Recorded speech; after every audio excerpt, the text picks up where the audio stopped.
Zodiac Killer was directly linked to at least 5 murders in Northern California in 1968 and 1969. He taunted police and made threats through letters sent to area newspapers from 1969 to 1974, before suddenly and unexpectedly coming to an end with communication. Afraid of the dark?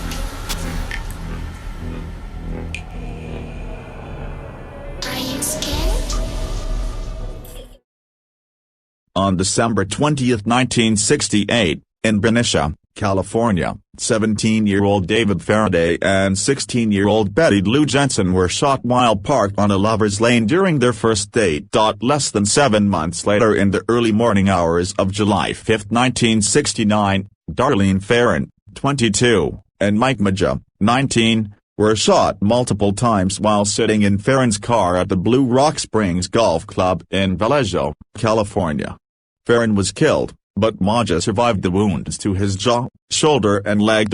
Less than an hour following the attack, Zodiac phoned the Vallejo Police Department to report the crime. During the call, he stated, "I also killed those kids last year," a reference to Faraday and Jensen. On September 27, 1969, 22-year-old Cecilia Shepard and 20-year-old Brian Hartnell were having a picnic at Lake Berryessa in Napa County. They were approached by a man wearing a hood that bore a symbol of 2 intersecting lines in a circle. The man used a gun to threaten Shepard and Hartnell, tied them up, then stabbed the pair. Both Shepard and Hartnell were alive when help arrived. Shepard ended up succumbing to her wounds, but Hartnell recovered. And on October 11, 1969, in San Francisco, Zodiac entered the cab of Paul Stein, 29, as a passenger. While in the taxi, Zodiac shot Stein in the head. Witnesses saw Stein's murder, so police were soon on the scene. The witnesses had described the murderer as white, around 25 to 30 years old, wearing glasses and sporting a crew cut. Police, who assumed the killing was a robbery, spotted a man matching this description, but a dispatcher had mistakenly told them the suspect was a black person. The man was allowed to leave, and the Zodiac Killer was not caught.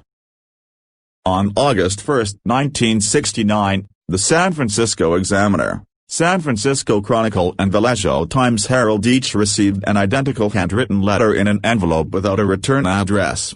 Beginning, "Dear Editor, I am the killer of the 2 teenagers last Christmas at Lake Herman." The letters contained details from the Zodiac Killer's murders that only the killer could have known. The killer went on to threaten further attacks if the letters weren't printed on the front page of the papers. Each letter had a simple symbol that was circled with a cross through it. Another letter soon arrived at the San Francisco Examiner. Beginning, "Dear Editor, this is the Zodiac speaking." It also described the murders in detail and taunted police for not having been able to crack his code or catch him. Several days later, high school teacher Donald Hardin and his wife, Betty, were able to solve the code. "I like killing people because it is so much fun," it read. "It is more fun than killing wild game in the forest because man is the most dangerous animal of all." The Zodiac Killer continued his taunting correspondence with Bay Area papers, in which he included more ciphers, claimed to have committed several more murders, and mocked the police for their inability to catch him. In 1974 the letters stopped, although the investigation has not. What do you think? Will he ever get caught? Thank you for watching. Don't forget to subscribe and leave a thumbs up.